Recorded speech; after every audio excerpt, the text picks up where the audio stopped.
selamat malam para millennials di seluruh Indonesia. Kembali lagi dalam acara BD Talk Talk yang nantinya akan dibawakan oleh speaker kita yang memang sudah ahli ya, sudah expert di bidangnya, yaitu Dr. Agus Prayogi. Nah, mungkin sering kali gak sih millennials ngerasa kayak kok badan tiba-tiba kerasa capek banget ya, terus kok kayak lemes banget padahal nggak ngapa-ngapain. Nah, mungkin inilah saatnya untuk para millennials, untuk Bapak Ibu, tubuhnya untuk melakukan proses detoksifikasi. Nah, detoksifikasi atau mid detox nanti sebenarnya baiknya seperti apa sih? Lalu juga pentingnya untuk tubuh seperti apa, seberapa pentingnya, seberapa krusialnya, nanti akan dijelaskan oleh Dr. Agus ya. Nah, dan beliau juga nanti akan sharing nih sebenarnya kayak dampak apa sih sebenarnya kalau semisal tubuh kita memang belum pernah detox, karena pastinya sudah banyak toksin yang menumpuk ya, baik itu dari makanan yang kurang sehat, lalu juga mungkin dari polusi-polusi udara. Nah, jadi nanti beliau akan sharing perihal itu semua. Untuk lebih lengkapnya nanti akan dibahas oleh Dr. Agus. Nah, saya minta untuk para millennials jangan lupa disiapkan ya catatannya, buku tulis tadi, atau mungkin pulpen atau pensil ya. Jadi semua informasi nanti disampaikan oleh Dr. Agus. Yang paling penting bisa langsung dicatat semua. Oke, tidak perlu kita tunggu berlama-lama lagi, bisa langsung saja kita saksikan. Kita sambut pembicara kita pada malam hari ini kepada Dr. Agus Prayogi. Kami persilahkan. Halo, Assalamualaikum warahmatullahi wabarakatuh. Apa kabar Bapak Ibu semuanya? Jumpa lagi dengan saya Agus Prayogi dalam acara Mi Detox Talk ya. Jadi detoksifikasi dengan Melilea. Bapak Ibu, mudah-mudahan situasi saat ini tidak mengganggu dan tidak membuat kita selalu berkomitmen untuk hidup sehat, yang mana sudah 1 tahun ya kurang lebih kita mengalami fase pandemi COVID-19. Saya yakin Bapak Ibu semua bisa mempersiapkan tubuh kita masing-masing untuk menghadapi pandemi ini. Sampai hari ini kita sudah melihat begitu banyak korban yang berjatuhan karena pandemi COVID ini. Saya berharap ya imun kita masih terjaga dengan baik. Karena itulah ya saya tidak bosan-bosannya mengajak ya untuk berdiskusi, berbicara tentang Mi Detox. Kenapa? Karena dengan Mi Detox ini kita bisa membantu meningkatkan imun kita, kita bisa membuang toksin tubuh kita ya untuk mempersiapkan tubuh kita menjadi lebih baik.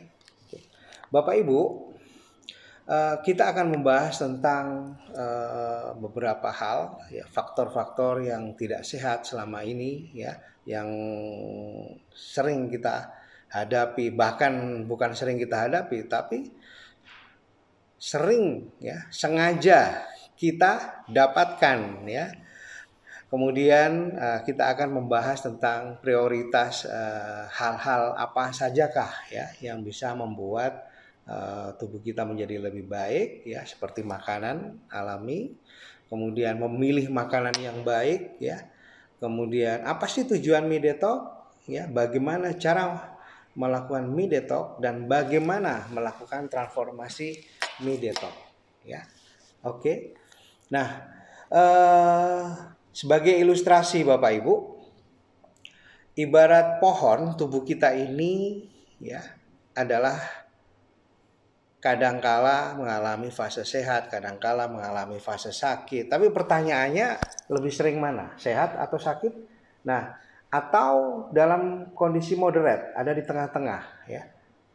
Terasa sakit tapi nggak dirasa. Oke lah itu ya. Intinya sebagai ilustrasi, kalau kita memiliki sebuah pohon, piara tanaman ya, maka tentu saja pohon yang sehat ya, kita bisa melihat dari daunnya seperti apa ya, kemudian rantingnya seperti apa, kalau ada bunga, bunganya bagaimana, kemudian bagaimana lingkungan sekelilingnya ya. Tentu saja kalau kita melihat slide di depan ada gambaran pohon dengan warna daun yang begitu hijau ya, kita bisa membandingkan dengan pohon yang di sebelahnya. Ada ranting yang begitu kering, bahkan tanahnya aja ya yang di bagian bawah itu sudah nggak ditumbuhi oleh rumput lagi. Artinya apa? Kita bisa memilah. Kalau itu tubuh kita bisa bayangkan ya. Tubuh yang sehat ya seperti tumbuhan yang sehat itu. Nutrisinya tercukupi ya, bebas toksin, bebas tekanan stresor, dan tentu saja kelihatan fresh, segar, awet muda. Kita bandingkan dengan pohon yang kelihatannya kering kerontang ya, rantingnya udah kering seperti itu ya, kena angin aja itu bisa jadi patah jatuh. Sudah pasti kita bisa membuat analisa, pasti ini pohon kurang nutrisi ya, banyak toksin ya, banyak makanan-makanan yang menjadi penyebab kerusakan tubuhnya seperti produk hewan yang berlebihan, kemudian akumulasi dari toksin-toksin, ada tekanan stresor, proses penuaan dini dan macam-macam. Nah, pola hidup sehat memang tidak lepas dari lifestyle pada umumnya yang kita lakukan. Mulai dari istirahat kita, mulai dari exercise kita, olahraga kita, aktivitas fisik kita, mulai dari pola pikir kita. Nah, dan tidak lepas juga, nah ini yang harus saya tekankan, dari pola makan kita. Hari ini saya ingin menyoroti yang begitu banyak diabaikan ya, yaitu pola makan. Bagaimana kita sudah tahu bahwa pola makan itu tidak bagus ya, banyak alkohol mungkin, banyak produk hewan ya, banyak daging yang ya, banyak lemak, kemudian nutrisi yang tidak seimbang, banyak gorengan, ada nutrisi yang kelihatan bagus tapi ternyata diproses dengan satu hal pemrosesan yang tidak bagus seperti pestisida dan lain sebagainya.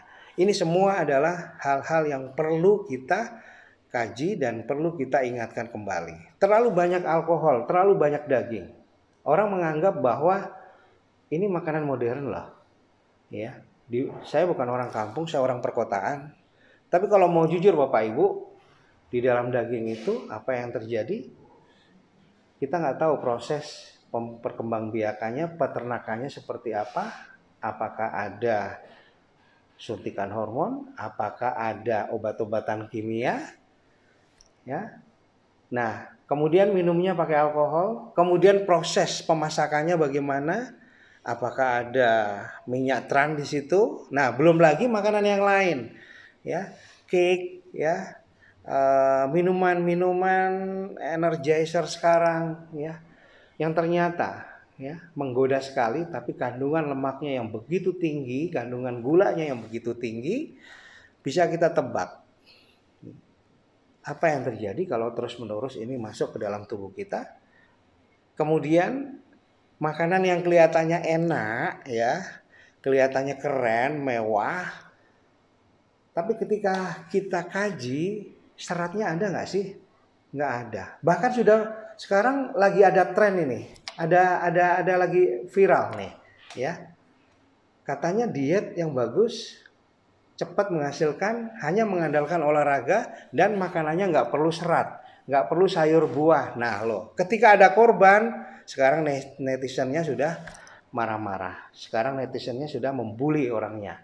Nah, tahu kan apa yang terjadi? Lagi viral.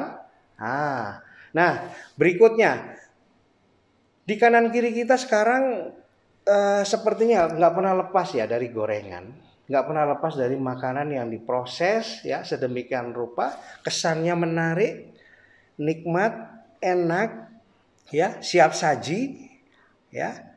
Tapi kita keterusan, kebablasan. Karena ternyata ini membuat kita menjadi ketagihan, menjadi adiksi. Dan apa yang terjadi? Akumulasinya nggak pernah kita pikirkan.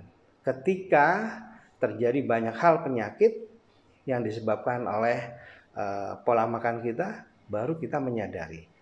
Sebagian orang mengklaim ya, saya sudah mempersiapkan makanan dengan baik. Ada sayur, ada buah ya. Terus proses tanamnya bagaimana? Ini organik loh. Padahal ketika dicek ternyata bukan organik, tapi hidroponik.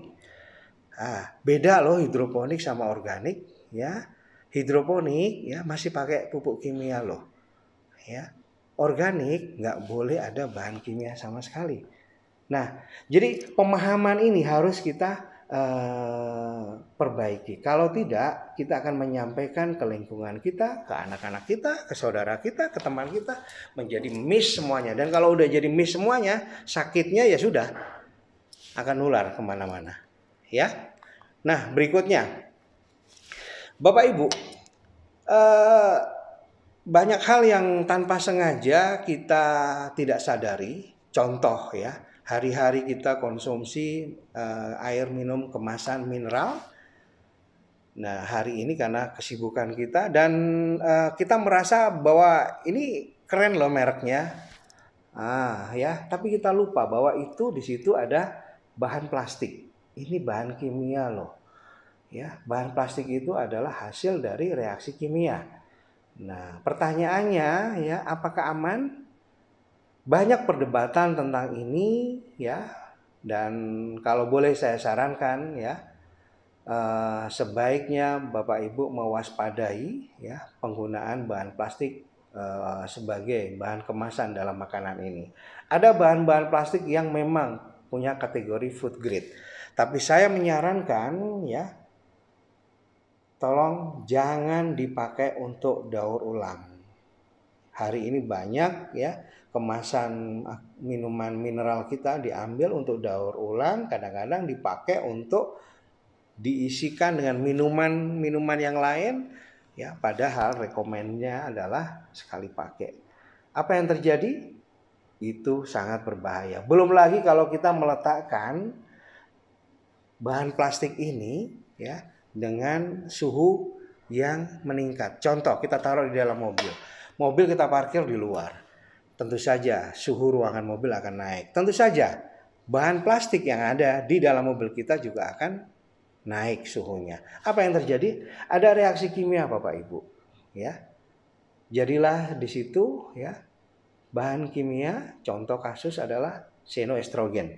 Xenoestrogen ini akan muncul ketika bahan plastik itu mengalami proses pemanasan. Dan apa yang terjadi? Kita tanpa sadar, kita minum, ya kesannya kita minum air mineral tadi, rasanya tidak apa-apa. Tapi kita harus sadar bahwa kita minum ini berulang-ulang loh. Akumulasinya ini luar biasa loh, ya.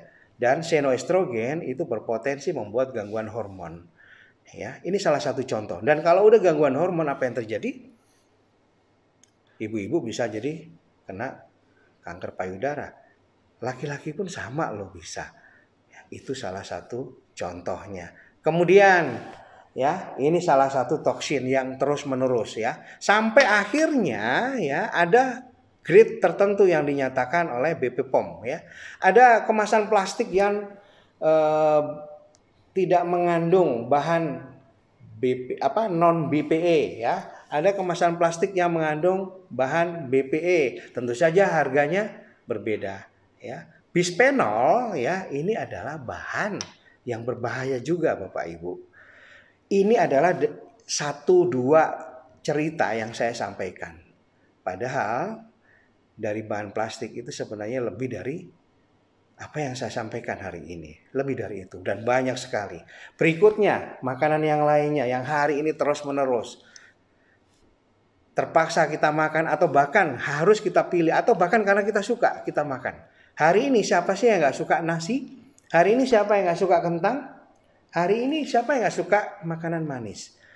Bapak Ibu ya, kita melupakan bahwa makanan-makanan ini mengandung zat pati. Zat pati ini tak lain adalah sebenarnya sumber karbohidrat. Tetapi jumlah karbohidrat yang berlebihan ya justru akan membuat metabolisme tubuh kita menjadi kacau. Kenapa? Karena menghasilkan yang namanya toksin. Ya. Dan ujung pangkalnya adalah hasilnya adalah gula yang berlebihan di dalam tubuh. Dan itu bisa memicu banyak hal. Mulai dari reaksi peradangan, mulai dari resiko diabetes, bahkan kanker pun salah satunya adalah dipicu dari itu. Ya. Nah, kemudian hari ini kita juga banyak sekali melihat makanan kelas kaki lima atau bahkan mungkin kelas rumah makan, ternyata Bapak Ibu kalau kita masak di rumah kok rasanya beda. Padahal bumbunya kayaknya sama. Apa yang membedakan? Minyak gorengnya. Ada minyak gorengnya yang sudah dicampuri dengan keju, ada minyak gorengnya yang digoreng berulang-ulang, ya. Semakin diulang gorengnya, apa yang terjadi? Maka minyak goreng itu akan berubah bertahap pelan-pelan menjadi radikal bebas. Radikal bebas adalah racun, Bapak Ibu, dan berita jeleknya, ternyata ini membuat gorengan menjadi lebih enak, lebih gurih, ya. Gorengannya lebih pekat, lebih crispy, ya, dan rasanya lebih enak, ya. Ini berita jeleknya. Nah, berita bagusnya apa? Nggak ada. Cuman enak di mulut aja. Dan kalau udah begitu, ya, karakteristik minyak goreng tadi akan berubah sebagai pencetus kanker. Ya, hari ini Rumah Sakit Kanker Darmais sudah selalu penuh bednya. Tolong janganlah kita menambah-nambah beban rumah sakit yang sekarang sudah penuh dengan pasien-pasien COVID, ditambah lagi sekarang pasien-pasien penuh dengan pasien kanker. Oke, nah saya ingin membahas tentang pestisida. Kebanyakan orang mengabaikan ini. Kenapa? Karena kelihatannya saya sudah merasa makan sayur yang cukup, sayurnya bagus, seger, fresh, ya. Tapi kayaknya kita lupa bahwa sayur ini ditanam dari pola tanam yang sebenarnya tidak alami lagi, ya. Ada herbisida, ada pestisida. Tahu herbisida, pestisida? Nah, ini adalah bahan kimia dalam pertanian yang sengaja dipakai untuk menjaga tanaman ini supaya bebas dari hama, ya. Bahkan residu pestisida, herbisida ini bertahan, ya, sampai begitu lama, ya, sampai sekian bulan. Dan ini kalau kita makan akan terserap di dalam tubuh kita. Bukan hanya itu, bukan hanya ada di dalam tanaman, ya. Ada literatur yang mengatakan ternyata residu pestisida itu banyak sekali ditemukan di dalam daging, Bapak Ibu. Kok bisa begitu? Iya. Karena ayamnya, karena sapinya ternyata dikasih pur. Purnya terbuat dari jagung. Jagungnya ditanam dengan pola tanam pestisida, herbisida. Ketika menjadi daging ketika menjadi ayam, menjadi sapi, ternyata dagingnya mengandung herbisida, pestisida. Dan kita makan. Jadi bukan hanya dari sayuran, ya. Nah, tahu Bapak Ibu apa sih akibatnya? Saya yakin semua tahu, ya. Ini akan mengubah sel tubuh kita menjadi normal menjadi abnormal. Yang tadinya normal menjadi abnormal. Ya, belum lagi akumulasinya terus-menerus berlangsung. Ya. Apakah bisa dihilangkan? Lah kalau udah terserap di dalam sayurannya, kalau udah terserap masuk ke dalam daging hewannya, kemudian kita makan, mudah nggak menghilangkannya? Kayaknya udah nyatu deh di dalam tubuh kita. Nah, sebagai ilustrasi lagi, ini lambung kita, ya. Semuanya masuk deh, semuanya masuk. Di situ ada apel, ya. Ternyata apelnya, ya, ada lapisan lilinnya. Di situ ada ikannya. Ternyata ikan di pasar nggak bisa tahan lama, harus terpaksa dikasih pengawet, ya, dikasih formaldehid, asam borak, ya. Nah, yang makan siapa? Yang makan kita, ya. Kita makan bakso, ya. Nah, baksonya dari daging dengan kualitas seperti itu. Ada sausnya. Sausnya ada bahan kimianya. Tahu cara bikinnya saus tomat? Nah, kemudian apalagi ada MSG-nya, ada mie-nya. Mie-nya itu warna kuning dari mana? Apakah dari warna telur? Enggak kan? Pasti dikasih pewarna. Pewarnanya apa? Bahan kimia kah? Atau bahan alami kah? Kemudian ada minuman botol. Minuman botol bisa bertahan sekian tahun, Bapak Ibu. Kok bisa? Minuman botol bisa bertahan sekian tahun. Kalau nggak dikasih pengawet, ada ayam broiler yang dikasih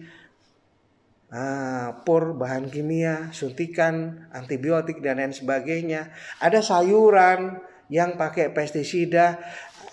Ada minuman yang kita minum dari kemasan botol yang mungkin sudah terpapar pemanasan sinar matahari sehingga suhunya berubah, sehingga menghasilkan senoestrogen.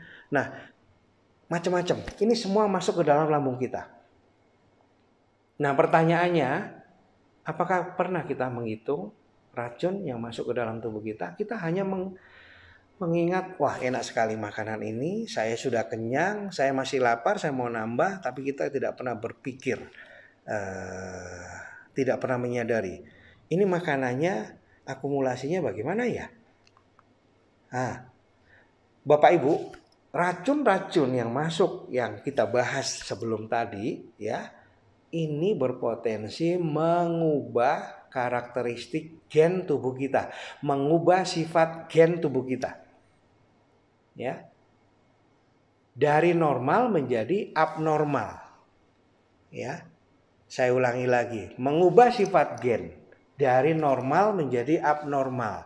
Setahu saya, ya, mutasi gen ini, ya, ujung-ujungnya adalah nggak enak, ujung-ujungnya adalah jelek. Saya tidak melihat mutasi gen ini yang tadinya hidungnya pesek menjadi hidung mancung, nggak begitu. Yang udah-udah, yang tadinya metabolisme tubuhnya bagus, ya, aktif, ya, dengan semakin banyaknya racun ternyata metabolismenya lemah, sehingga makan sedikit aja jadi, ya. Kena hujan dikit, imunnya udah turun. Nah, ya, kalau cuma sebatas itu aja mungkin nggak ada masalah. Lah kalau berubah menjadi kanker bagaimana? Kalau sel tubuh kita sudah berubah, ya, kemudian sel ini membentuk jaringan, ya jaringannya berubah. Nah, kalau jaringannya berubah, ya sistem tubuh kita berubah. Pertanyaannya, berubahnya lebih baik kah? Faktanya enggak. Berubahnya selalu menjadi masalah baru. Contoh kasus, ya, terjadinya peradangan yang bertubi-tubi di dalam tubuh kita. Nah, hari ini, ya, mereka yang mengeluh lututnya sudah mulai sakit, ya, mulai bersin-bersin kena cuaca dingin, ya, mulai ngilu-ngilu tangannya ketika udaranya sudah mulai dingin. Hari ini banyak yang seperti itu. Padahal sebenarnya itu adalah penyebabnya adalah toksin, ya, yang merusak tubuh kita, yang merusak karakteristik gen kita. Nah, berawal dari sel, Bapak Ibu, ya.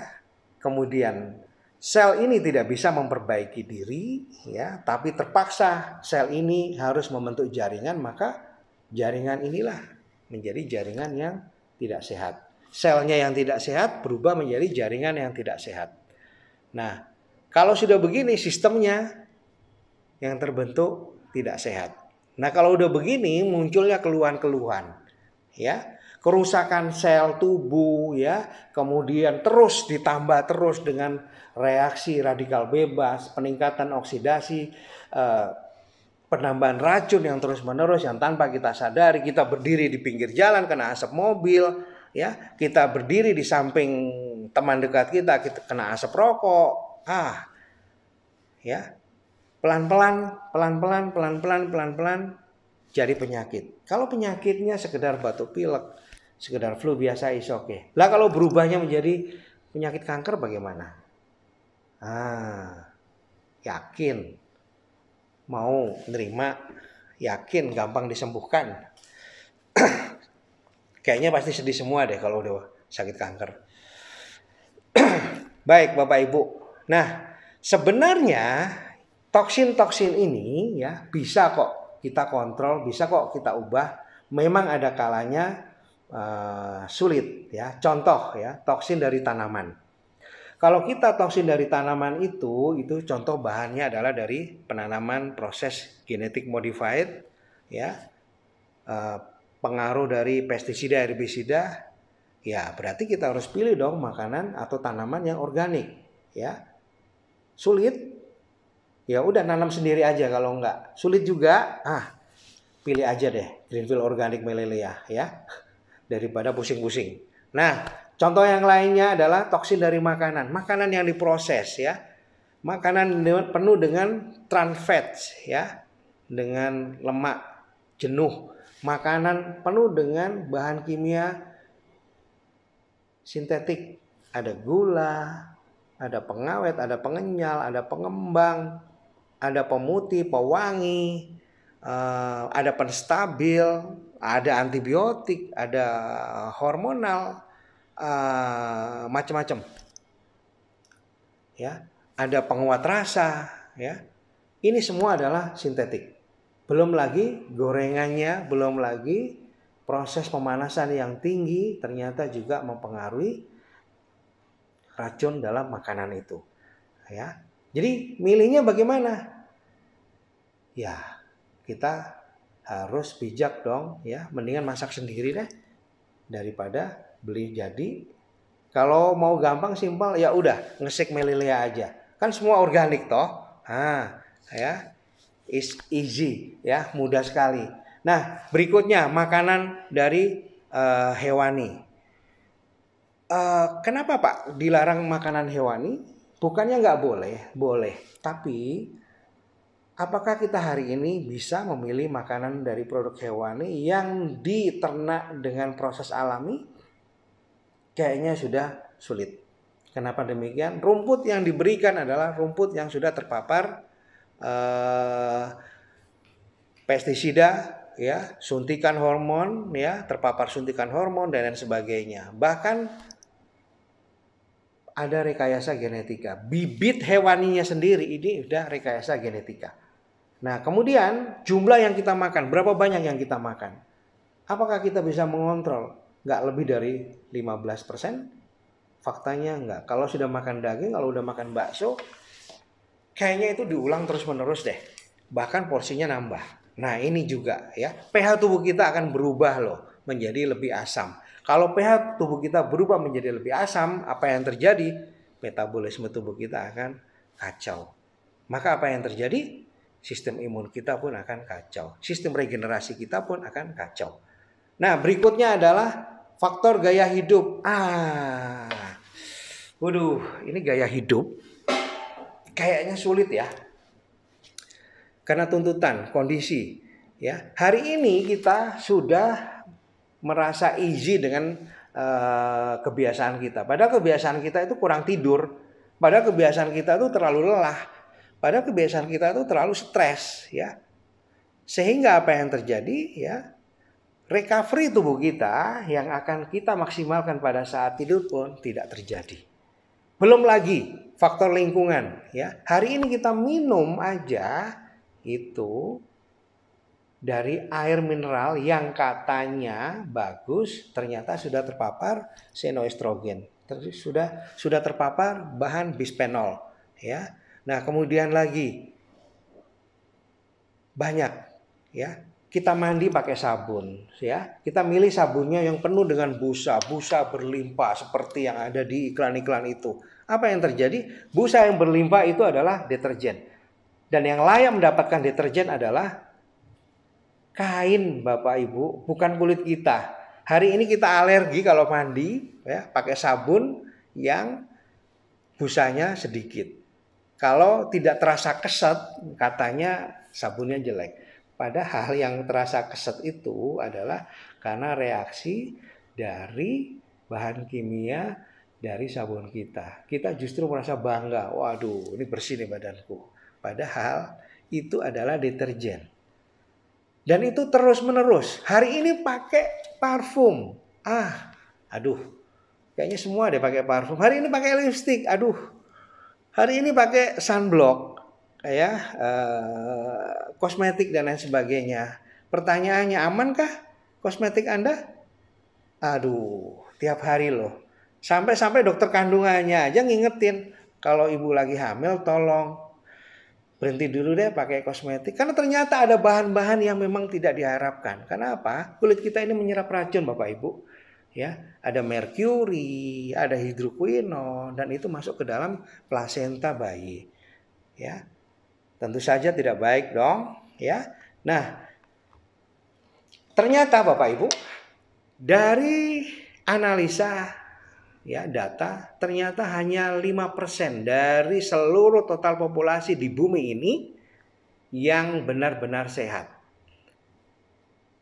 Ya.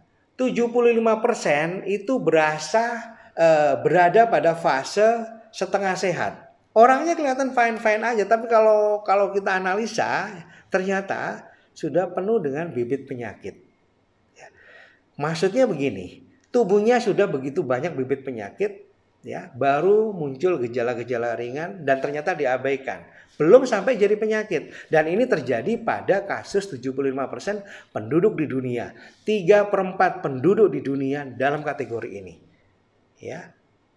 Barulah karakteristik 20% yang benar-benar sakit. Jadi yang benar-benar sehat cuma 5%. Yang lainnya ada di fase setengah sehat. Tapi ngakunya merasa sehat. Karena keluarnya diabaikan. Karena tidak muncul penyakit. Barulah yang 20% ini sudah ambruk ke rumah sakit dan berobat ke dokter. Baru ngaku sakit. Ini fakta loh Bapak Ibu. Ya, 3/4 populasi ini yang ternyata kurang sehat. Ya, ada keluhan-keluhan yang mereka anggap sepele. Contoh, nggak bisa tidur, sakit kepala, mudah marah. Nah, ya mudah marah itu tanda orang nggak sehat loh, ya. Nah, mudah gelisah, nyeri dada, begitu dicek, ya baik-baik aja, ya. Gampang lupa, ya. Aku tadi naruh duit kok habis belanja, kok duitnya habis ya, wong dipakai belanja ya pasti habis lah. Gimana sih? Ya, konsentrasi sulit. Ah, ya. Mudah lelah, nyeri, napasnya tersengal-sengal ya. Baru jalan sedikit, naik tangga sedikit aja udah tersengal-sengal. Kena udara dingin, kena angin sedikit, bersin-bersin ya. Ini salah satu tanda. Tidak tahan dingin, nah itu salah satu contoh. Ada loh orang yang mandinya harus jam 1 siang. Kenapa? Kalau mandi pagi dia nggak bisa, badannya demam. Ini salah satu tanda Bapak Ibu ya. Sebentar-sebentar ya, minum sedikit aja tenggorokannya langsung radang. Padahal cuman iritasi biasa. Dan ini terjadi di kisaran 3/4 populasi. Ya. Nah berikutnya adalah hari ini 3/4 populasi itu ternyata Bapak Ibu ya. Mereka berada pada kondisi pemeriksaan lab yang moderat. Ya. Tensinya ya ini kadang 120, kadang 139 ya. Gula darahnya kadang 100, kadang melonjak dikit, tapi mereka mengabaikan ya. Kolesterolnya kadang 130, kadang naik sedikit, ya. Tapi mereka easy going ya, tanpa khawatir. Triglyceridnya ya bahkan sudah mencapai 200, is okay, mereka mengabaikan ya. Dan rata-rata dalam posisi ini ya ditemukan ada 1 di antara 5 pria dan 1 di antara 6 wanita. Jadi lebih dari 20% populasi masyarakat di dunia ini tidak sadar bahwa mereka sudah memiliki penyakit yang sebenarnya sudah termasuk karakteristiknya penyakit kronis. Nah, jadi bagaimana Bapak Ibu? Ya, solusinya bagaimana? Jadi kalau memang pencetusnya ya sebagian besar dari makanan, ya makanannya dong harus kita pilih. Kalau solusinya dari lifestyle kita, ya lifestyle kita dong harus diperbaiki. Ya. Jadi kalau makanannya itu dari makanan yang diproses, ayo kita cari makanan yang minimal proses, cari proses yang lebih alami. Ya, cari sayur buah yang organik. Nah, hindari bahan kimia sintetik. Ya. Nah, produk-produk hewan, tolong dikontrol lah itu. Apalagi sudah produk hewan, jumlahnya, volumenya begitu besar masuk ke dalam tubuh kita. Kemudian prosesnya adalah macam-macam ya, sampai dipanaskan sampai berlebihan, sampai diulang-ulang lagi, dipanasin lagi. Justru ini akan menjadi toksik yang sangat hebat di dalam tubuh kita. Ya. Nah, Bapak Ibu, solusinya bagaimana? Kalau Bapak Ibu berkenan dengan saran saya, walaupun tubuh kita ini ya kelihatan fine aja, baik-baik saja, karena kita tidak merasakan bahwa ini sebagai keluhan yang hebat, karena tubuh kita sudah beradaptasi, saran saya adalah lakukan detoksifikasi. Ya. Detoksifikasi ya, banyak yang menyarankan, ayo kita pedot pakai air. Ya, kita minum air ini, ya Anda akan mendapatkan tubuh yang lebih fresh karena racun dalam tubuh Anda akan hilang. Pertanyaannya, detox dengan air ini perlu nutrisi nggak sih? Apakah hanya cukup dengan mineral? Sudah, nggak bisa dong. Nah, ayo detox dengan makanan ini, ya, dan olahraga saja, ya, nggak usah makan sayur buah. Pertanyaannya Bapak Ibu, Anda butuh serat nggak sih? Anda butuh fitonutrien nggak sih? Kita butuh fitonutrien, kita butuh mineral ya, kita butuh antioksidan, dan itu semuanya ada di dalam sayur buah. Anda butuh serat, ada di mana? Ada di daging kah? Enggak, yang ada adalah lemak, protein, ya. Nah, coba kalau seandainya kita detox ya dengan program Me Detox Melelea. Bapak Ibu, kami sarankan memanfaatkan sayur buah organik, contoh Greenfield organik. Di dalam Greenfield organik ada makanan organik, ada vegetable, ada 20 sampai 24 varian makanan vegetable. Mulai dari beras merah, jagung, gandum, barley, pengganti karbohidrat. Ya. Ada bayam, ada wortel, ada kol, ada parsley, ya. Ada kubis. Ada tanaman laut, agar-agar, kelp, dulce, ya. Ada jeraminya gandum, ya. Ada rempah-rempah. Ada karakteristik 5 warna dalam makanan ini. Apa sih maksudnya? Karena memang tiap warna ini mengandung fitonutrien, kandungan obat dalam makanan. Ya, ada kualitas organik, ya.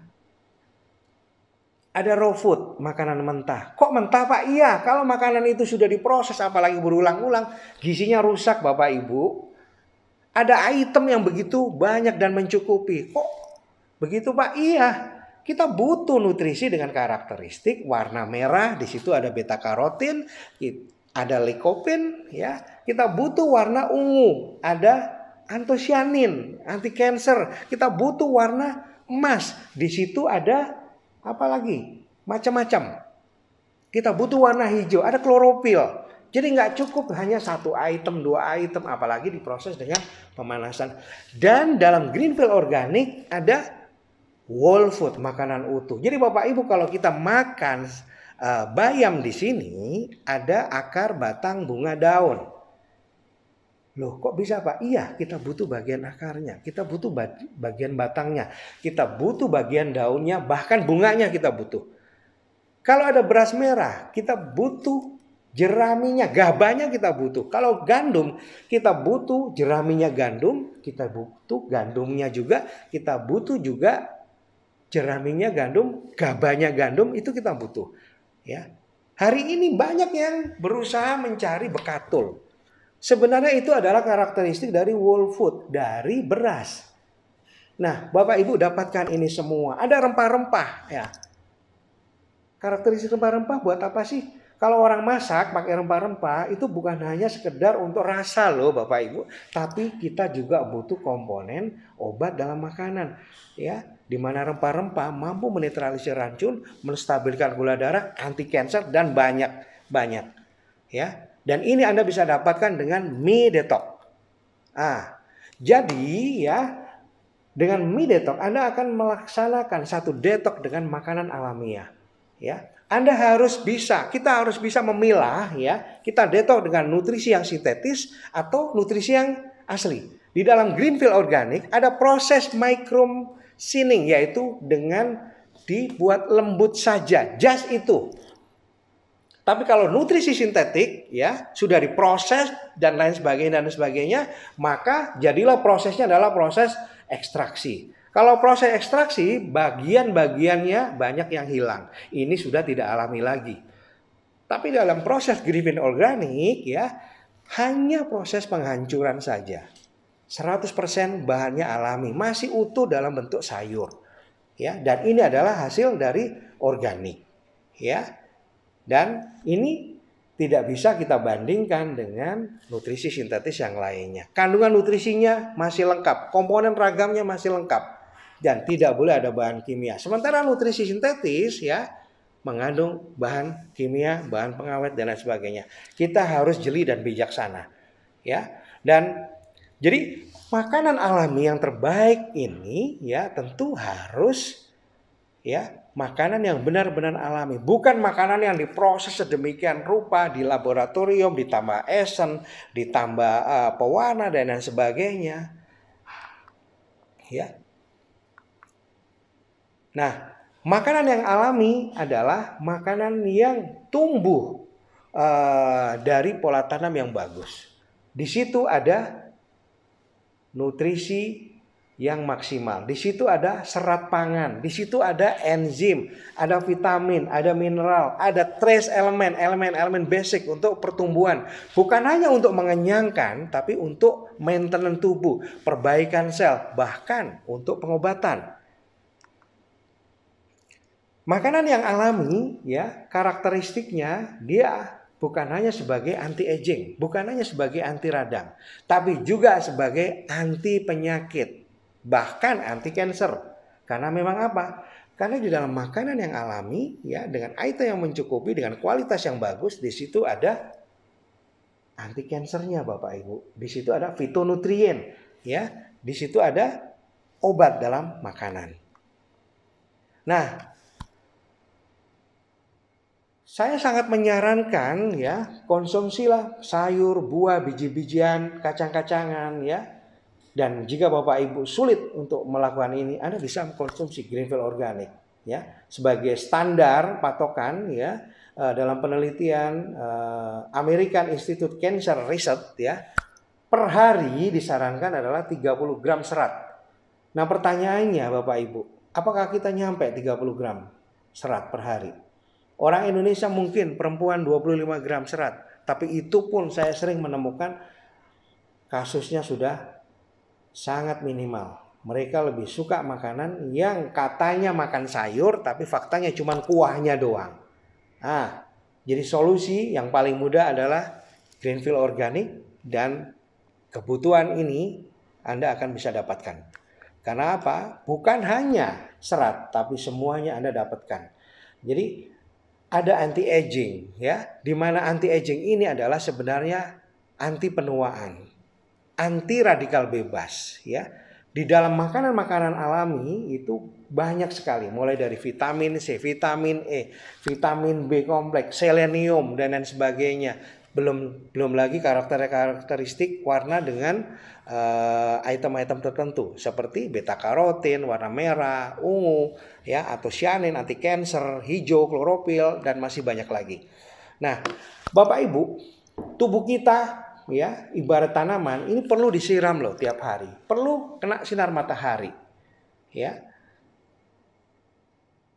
Nah sama juga kalau hari-hari kita memberikannya nutrisi yang tidak bagus, jadilah tubuh kita juga tidak bagus, imun kita gampang sekali runtuh ya. Bukan hanya sekedar kenyang, tapi juga bagaimana tubuh kita ini bisa melakukan maintenance tubuh hari ke hari ya, bahkan kalau perlu dibuat awet muda ya. Nah, satu hal yang jarang dibahas di masyarakat adalah komponen obat dalam makanan, yaitu fitonutrien. Hari ini ya banyak obat-obatan yang diminum ya hanya untuk menekan satu keluhan, satu gejala dan lain sebagainya. Contoh hipertensi ya, contoh hiperkolesterol ya, contoh macam-macam ya. macam-macam, ya, hiperuric acid dan lain sebagainya, ya. Padahal sebenarnya itu karena faktor tubuh sudah mulai menurun karena faktor usia dan tekanan toksin. Nah, kalau kita memperbaiki pola makan yang baik, ya, kasus kencing manis, diabetes jantung, koroner, ya, bahkan hipertensi, hiperuric acid, asam urat yang tinggi, ini bisa ditekan. Kenapa? Karena di dalam makanan yang baik, makanan yang sehat, itu mengandung obat, yaitu fitonutrien. Tapi pertanyaannya, makanan ini ada nggak di dalam makanan kita? Nah, kenapa saya sarankan melakukan detox dengan mie detox dengan Melilea? Karena Bapak Ibu akan menggunakan Greenfield Organic. Di dalam Greenfield Organic, ya, mengandung begitu banyak fitonutrien. Ada warna merah, di situ ada lycopene, ya. Ya kan, memperbaiki pembuluh darah. Ada lutein, karotin, memperbaiki mata, ya. Warna-warna kuning, ya, memperbaiki mata, memperbaiki imun, ya. Ada antosianin, katechin, ya, memperbaiki sistem saraf, ya, anti cancer, ya, memotong jalur pembuatan darah, pembuluh darah baru pada kanker. Ada klorofil, memperbaiki metabolisme tubuh, ya. Ada warna putih, ya. Ada pada lobak contoh, ya, misalnya ada alisin, quercetin, ya, dia akan memperbaiki kesehatan otot kita. Nah, ini semua ada di dalam tubuh kita. Ada serat, melancarkan BAB. Ada rempah-rempah, rempah-rempah, anti cancer, anti toksin, anti diabetik. Nah, warna-warna yang ada di dalam Greenfield Organic, ya, ada warna merah, ada warna hijau, ada warna ungu, warna emas. Masing-masing memiliki karakteristik fitonutrien yang bukan hanya untuk menjaga kesehatan tubuh, tapi juga meningkatkan imun, tapi juga memperbaiki sel Bapak Ibu. Ya, bukan hanya sebagai anti-aging, ya. Nah, apa sih fitonutrien, fitonutrisi? Orang bilang fitochemical sebenarnya adalah bahan kimia yang diproduksi oleh tumbuhan. Jadi bahan kimia alami, ya Bapak Ibu, bukan bahan kimia yang dibuat di laboratorium, ya. Dengan tujuan adalah untuk melindungi bagi mereka yang mengkonsumsi dari penyakit akibat kerusakan lingkungan, akibat toksin yang masuk ke dalam tubuh. Nah, sayangnya sebagian besar orang yang mengkonsumsi sayuran dan buah-buahan itu sekenanya, semaunya, dan rata-rata tidak cukup, ya. Profesor Dr. Zubair Jurban dalam Dies Natalis Rumah Sakit Kanker Darmais yang ke-17, ya, beberapa tahun yang lalu menyampaikan sarannya adalah makan sayur sehari minimal 2 kali, makan sayur 3 kali. Ya, kenapa demikian? Karena di situ banyak fitonutrien, banyak anti cancer. Ya. Nah, sayangnya hari ini, ya, kita pun kalau bisa mengkonsumsi sayur buah ternyata terbatas. Bahkan kadang-kadang sayur buahnya sudah mengandung pestisida. Ya. Jadi fitonutrisinya sudah mengandung kimia lagi. Jadinya gimana dong? Nggak maksimal juga. Nah, Bapak Ibu, kalau hari ini kita konsumsi makanan hanya sekenanya, maka apa yang terjadi? Makanan kita ini hanya sekedar dapat membantu tubuh kita bekerja seperti biasa, ya. Tapi tidak bisa memperbaiki atau mencegah dari kerusakan sel. Padahal unsur toksin itu setiap saat kita dapat terus. Bapak Ibu pakai parfum, Bapak Ibu kena udara ber-AC, ini racun juga loh, ya. Naik mobil, parfum mobil, ya, AC lagi, ada yang merokok, ini racun juga. Nah, disinilah perannya makanan, obat dalam makanan atau fitonutrisi tadi, ya, dia memiliki kandungan antioksidan yang dibutuhkan untuk membentuk sel menjadi lebih sehat. Karena apa? Karena semua ini adalah radikal bebas, racun. Dan fitonutrisi ini mengandung antioksidan yang akan menetralisir radikal bebas tadi. Nah, selama ini yang kita makan, ya, umumnya yang kelihatan aja. Ada karbohidrat, ada protein, ada lemak. Selalu itu. Tapi hal-hal yang sepele, contoh nih serat, nggak pernah diingat-ingat. Padahal kalau kita kurang serat, ya, maka racun di dalam usus kita akan meningkat. Bahkan ya, saya masih ingat salah seorang wadir Rumah Sakit Kanker Darmais, Dr.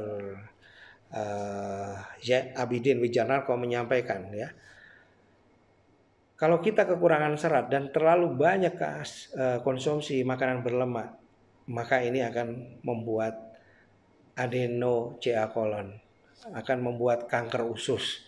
Nah pertanyaannya Bapak Ibu, seratnya berapa? Rutin nggak kita terus dapatkan? Kalau ini terus-menerus terjadi, maka proses pencetus kanker itu sudah berlangsung. Ya, padahal ya di Depkes sendiri itu ya, di liftnya aja itu ditulis dalam satu piring nasi maka sayurannya adalah segini, ya, buahnya segini, lauknya segini, nasinya segini, ya, dan porsi nasinya paling di kisaran sepertiga, porsi proteinnya lauknya hanya di kisaran sepertiga, seperempat, sisanya adalah sayur buah. Nah, jadi kalau begitu bagaimana? Seperti slide sebelumnya, akhirnya tubuh kita hanya sebatas untuk maintenance, nggak bisa mencegah dan memperbaiki kerusakan. Nah, hati-hati ya Bapak Ibu, pola makan yang buruk ini, ya, kebiasaan yang buruk ini bisa mengubah genetik kita menjadi berubah, ya, dengan saya katakan ya, istilahnya adalah patogenik genetik, yaitu genetiknya berubah menjadi tidak baik, menyebabkan penyakit, ya, gara-gara pola makan yang salah. Nah kalau sudah begini, kalau genetiknya berubah menjadi tidak baik, jadi tinggal nunggu sakitnya kapan. Ya. Nah perlu diingat Bapak Ibu, setiap organ tubuh kita ini punya regenerasi sel. Ya, sel jantung kita akan beregenerasi setiap 20 tahun. Ya. Sel usus kita beregenerasi ya setiap 3 hari. Sel hati beregenerasi setiap 5 bulan. Ya. Nah pertanyaannya, sumber regenerasinya itu apa? Nutrisi kan? Kalau nutrisinya penuh bahan kimia, terus hasil dari regenerasi itu apa? Sel jantungnya bagaimana? Kalau makanannya lemak, gorengan, terus-terusan, hasil jantungnya 20 tahun ke depan, nih jantungnya seperti apa? Ya. Jadi hari ini nggak heran kalau semakin banyak orang menderita keluhan sakit mah dan lain sebagainya. Karena memang ternyata pola makannya nggak bagus. Padahal organ saluran cerna itu 3 hari sekali regenerasi. Hari ini banyak orang yang gampang lelah, gampang capek, ya. Banyak sekali kasusnya. Karena ternyata sel hati yang beregenerasi tiap 5 bulan itu disuplai dengan obat-obatan terus. Hati ini kan pusat detoksifikasi loh. Jadi kalau ada bahan kimia masuk ke dalam tubuh kita, masuk lewat kulit, masuk lewat makanan, ya, masuk lewat penyerapan udara di paru-paru dan lain sebagainya, ini akan dinetralisir di liver. Sementara nutrisinya seperti itu, apa yang terjadi? Jadilah hati kita menjadi makin hari makin buruk kesehatannya, ya. Padahal imun kita itu ditentukan oleh salah satunya adalah organ hati, ya. Nah, satu lagi yang harus diingat, ada sel saraf otak yang tidak bisa regenerasi. Nah, ini. Sel otak akan beregenerasi pada saat golden periodnya masih mencakup. Ketika golden periodnya, waktunya ini sudah dilewati, ya, tidak ada pertolongan, tidak ada perbaikan, maka dia akan irreversible. Jadi kalau pasien stroke kebanyakan kalau sudah cacat aja. Nah karena itulah Bapak Ibu, ayo kita perbaiki dengan pola hidup yang sehat, kontrol nutrisinya dengan bijak, ya, pilih makanan yang baik, lakukan detox. Kalau boleh saya memilih, saya akan lakukan dengan mie detox, ya, dengan pola konsumsi Melilia 3 in 1. Nah, siklus metabolisme pada sel tubuh manusia tidak sama Bapak Ibu. Ini dipengaruhi oleh usia, pola makan, pola hidup, stres, dan faktor genetika. Dan tentu saja ya, kondisi sel itu sendiri. Kondisi sel itu sendiri itu dipengaruhi oleh keseharian kita. Nah, siapa sih yang membutuhkan detox? Kalau hari ini kita gampang lelah, kita butuh detox loh. Hari ini kita buang air besarnya bermasalah, itu pasti kita butuh detox. Hari ini jerawat gak sembuh-sembuh, butuh detox.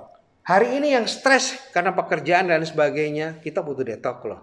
Ya, hari ini yang nafsu makannya terganggu, yang gak nafsu makan maupun nafsu makannya yang over, itu butuh detox loh. Hari ini yang selalu konsumsi alkohol, kena polusi rokok, hari ini yang kurang tidur, itu butuh detox.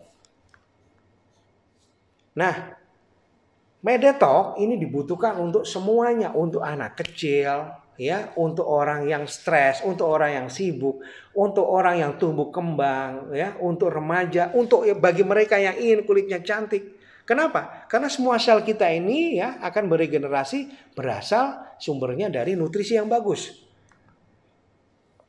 Nah, bagaimana sih cara melakukan Medetox? Ambil fase persiapan, ambil 3 hari untuk persiapan. Ya, contoh ya, 3 hari pertama ya kita ambil pre-detox. Pre-detox hari pertama kita mulai mengurangi porsi makan kita. Pre-detox hari kedua kita mulai mengurangi lebih banyak porsi makan kita dan kita switch dengan konsumsi Melalia 3 in 1. Ya. Nah, kemudian ya pre-detox hari ketiga ya, semakin sedikit kita konsumsi makanan biasa dan konsumsi Melalia 3 in 1-nya semakin banyak. Biasanya pada saat ini sudah mulai sehari 3 kali. Nah, akhirnya pada bagian yang keempat setelah pre-detox hari ketiga, inilah fase detox. Anda bisa lakukan dengan 3 hari, Anda bisa lakukan dengan 5 hari, Anda bisa lakukan dengan 7 hari. Sesanggupnya, jangan dipaksakan. Andai pun gagal, is okay, gak ada masalah. Gak ada punishment. Gak ada polisi yang nangkep Bapak Ibu. Cuman komitmen. Next kita buat detox lagi. Ya, setelah detox 3 hari, 4 hari, 5 hari, ya kita buat post detox. Mulai ya, post detox per hari pertama kita mulai mengenal makanan sedikit.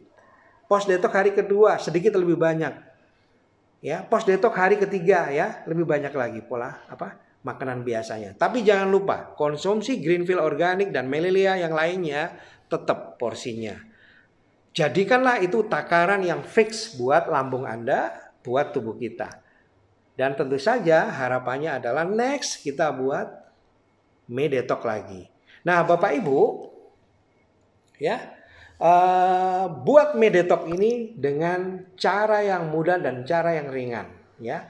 Pilihlah makanan kombinasi, contoh sayur, buah ya. Anda bisa memilih ya. Saran saya adalah bukan yang manis-manis, bukan yang berlemak-lemak ya. Jika Anda ingin mengkonsumsi sayur, saran saya adalah sayuran yang dikukus ya. Jangan durian ya, hati-hati ya. Durian enak sekali, ini lagi musimnya loh ya. Dan jangan makanan yang diproses, pilih porsi secukupnya ya. Dan jangan lupa ya, kalau kita membuat makanan yang diproses jangan pakai bumbu-bumbu kimia. Jangan lupa juga konsumsi air putih lebih banyak. Kenapa? Karena apa? Karena air putih yang banyak akan membantu proses detoksifikasi lebih aktif lagi. Hindari kopi, nah yang biasa konsumsi kopi dikurangi ya, dan stop. Mungkin agak-agak aneh ya, tapi ini adalah fase adaptasi ya. Nah, berikutnya adalah hal-hal yang perlu diperhatikan dalam Medetox. Minum air putihnya lebih banyak. Kurangi karbohidrat. Jadi milih makanannya, buahnya pun saran saya adalah karbohidratnya jangan banyak-banyak. Jangan buah-buahan yang manis ya.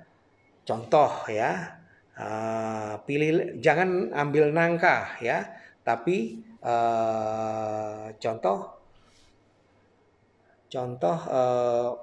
ambil jambu dan lain sebagainya ya. Istirahat yang cukup ya, dan tetap lakukan kegiatan exercise ya, olahraga ringan ya. Nah, berikutnya contoh kita melakukan detox 3 hari. Berarti pre-detoxnya 3 hari ya. Nah, setelah pre-detox 3 hari masuk ke detox 3 hari. Nanti setelah detox 3 hari masuk ke post detox 3 hari. ya. Nah, pada saat detox 3 hari ini ya, kita buat santai aja ya. Pagi kita konsumsi Greenfield organik ya.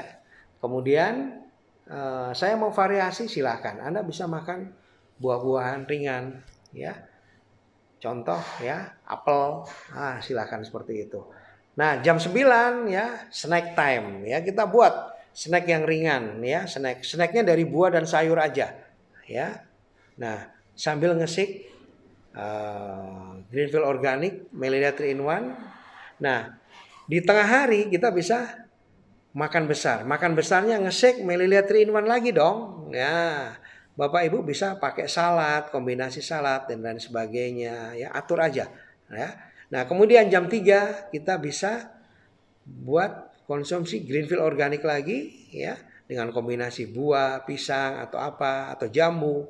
Nah, makan malam ya kita bisa kombinasi lagi ya. Greenfield organik, Melinda 3 in 1 dengan variasi buah-buahan segar dan sebagainya. Jika Bapak Ibu ingin ya kombinasi menu-menu makanan, Bapak Ibu bisa hubungi nutrisionis ya. Silakan nanti di dalam chat ya sebagai variasi menu Medetok Anda. Atau mau full day hanya Melinda 3 in 1 ya. Tapi sepertinya kalau cuma 3 kali ngesik kurang ya. Jadi saran saya adalah bisa 5-6 kali ngesik kalau tanpa variasi menu-menu yang Bapak Ibu inginkan. Nah, mie detox 3 hari bisa membersihkan tubuh. Ya. Mie detox 3 hari bisa membakar lemak. Mie detox 7 hari bisa meningkatkan kesehatan seluruh tubuh, apalagi yang sanggup sampai 9 hari, ya. Nah, bagi yang sanggup lebih dari 9 hari, silahkan dilanjutkan. Ya, tidak ada paksaan. Andai pun Anda gagal, Anda bisa mengulang lagi. Nggak ada masalah. Jadi, dengan mie detox Bapak Ibu, kita mempercepat proses perbaikan sel. Memperbaiki fungsi kerja organ tubuh bagian dalam tubuh kita. Mulai dari hati, usus, ginjal, dan sebagainya. Dan tentu saja meningkatkan metabolisme seluruh tubuh kita. Dan hasil akhirnya adalah repair seluruh tubuh nantinya. Ibarat rumah yang tadinya kotor, banyak rusak ya, bocor sana, bocor sini. Nah, ini sekarang direparasi. Tubuh kita ini kita buang racunnya, kita cat ulang ya, kita reparasi ya. Jadilah rumah yang bagus, jadilah tubuh yang bagus. Nah, jadi ini adalah cara mengembalikan kesehatan kita dengan cara yang alami. Di mana dimulai dengan fase pembersihan, fase perbaikan, dan fase kesembuhan. Dan lama percepatan ya untuk menuju pembersihan, perbaikan, dan fase kesembuhan ini tentu tiap orang tidak sama. Karena karakteristik tubuh kita juga tidak sama. Harus kita bedakan. Selama ini banyak opini, ada reaksi, ada efek samping. Jangan salah. Efek samping ya dengan ya reaksi karena proses pengembalian kesehatan ini beda loh. Kalau proses pengembalian kesehatan ini gejalanya tergantung masalah kesehatan masing-masing. Ya. Jadi tidak sama. Tapi kalau efek samping, contoh nih minum obat efek samping, semua orang merasakan hal yang sama. Tapi kalau gejala yang timbul karena kondisi kesehatan yang lemah di satu organ ya, ini tiap orang nggak sama. Ya. Nah, kemudian ya, kalau proses pengembalian kesehatan ini perlahan-lahan nanti akan hilang seiring dengan ada perbaikan sel. Tetapi kalau efek samping, kalau ini diteruskan makin buruk. Dan ujung-ujungnya orang itu akan menjadi ambruk. Ambruk dalam arti kata tubuhnya akan rusak. Beda lagi dengan proses pengembalian kesehatan, ya. Proses yang tadinya tidak nyaman itu pelan-pelan akan hilang. Dan ujung pangkalnya lama-lama nanti akan lebih fresh dan lebih sehat. Jadi paradigma ini tolong diubah. Paradigma ini tolong diperbaiki karena tidak sama. Reaksi karena proses atau gejala karena proses pengembalian kesehatan berbanding dengan efek samping. ya. Nah, ada beberapa hal yang muncul pada saat kita melakukan medetok. Bisa jadi mungkin perut kembung, ya, itu adalah reaksi biasa. Ada mual, ya, ada gatal-gatal, ada jerawat, ada beruntusan barangkali. Tubuh mungkin ada nyeri, kaku, ya, kesemutan, ada lelah, ada pusing. Tapi ini biasanya nggak berlangsung lama, ya, 1, 2, 3 hari, ya. Nah kemudian hilang, ya. Awal-awal orang haid yang tadinya sedikit menjadi banyak. Mungkin buang air besarnya menjadi sangat bau. Tekanan darahnya mungkin, ya, agak naik, ya. Gula darahnya sedikit agak naik, tapi lama-lama nanti akan stabil, ya. Nah kemudian ada rasa capek, lesu, tapi ini sementara aja. Nanti kesananya kan membaik. Nah, Bapak Ibu, saya mengingatkan jangan lupa konsumsi air putih 2,5 liter sampai 3 liter per hari. Karena apa? Dengan air putih yang banyak akan membuang racun. Ya, olahraga tetap, exercise, aktivitas tetap, ya. Nah, ya, istirahat tolong jangan dikurangi, ya. Kemudian, ya, istirahat juga harus dikondisikan, ya. Jadi disesuaikan. Jadi yang tadinya biasanya istirahatnya cuman kurang dari 5 jam, tolonglah 6 jam, 7 jam gitu, ya. Oke. Nah, jadi tujuan medetok ini adalah memperbaiki semuanya. Organ tubuh kita, ya, dari dalam juga organ tubuh di bagian luar. Jadi nggak heran kalau orang habis melakukan medetok kulitnya tampak berseri-seri, ya. Itu bertanda organ dalam juga bagus. Bisa juga berat badan menjadi lebih ideal, ya. Dan tentu saja, ya, orangnya lebih energi. Kenapa? Badan lebih enteng, ya, penuh vitalitas, tenaganya lebih full power, tidak berat dalam bergerak, ya, dan lebih bersemangat. Kenapa? Karena secara psikis pun akan mempengaruhi, ya. Nah, Bapak Ibu, hari ini kita bergabung dengan begitu banyak komunitas, tapi saya perkenalkan ada satu komunitas Medetok. Ya, kita detok bareng di seluruh dunia. Ya, Bapak Ibu bisa join nanti di Facebook Melilia Detok Program Indonesia. Ya, silakan Bapak Ibu join ke situ dan kita bisa akan bertemu dengan komunitas Medetok. Dan jangan lupa, ya, akan disampaikan di sana, ya, bagaimana menu-menu yang bisa di-share untuk melakukan detok. Ya, silakan join ke Melilia Detok Facebook, ya, Melilia Detok Program Indonesia, dan kita akan melakukan detok bareng tanggal 15 sampai 21 Maret, ya. Jadi kita coba, ya, yang belum pernah detok kita coba, yang sudah detok ayo kita detok, ya. Sampai jumpa Bapak Ibu, ya, mudah-mudahan bermanfaat, ya. Mohon maaf apabila ada kekurangan. Semoga kita selalu sehat walafiat dan bisa mengatasi pandemi ini dengan baik, ya. Sampai jumpa lagi. Assalamualaikum warahmatullahi wabarakatuh. Wah, itu dia tadi materi yang sudah diberikan oleh Dokter Agus. Ternyata detox segitu pentingnya ya. Kalau kayak tadi kita suka ngerasa lemes atau mungkin tanpa ada sebab ngerasanya sakit-sakit badan. Nah, inilah saatnya untuk kita melakukan proses detoksifikasi. Oke, untuk para millennials jangan lupa tetap saksikan beragam acara millennial lainnya karena masih panjang ya.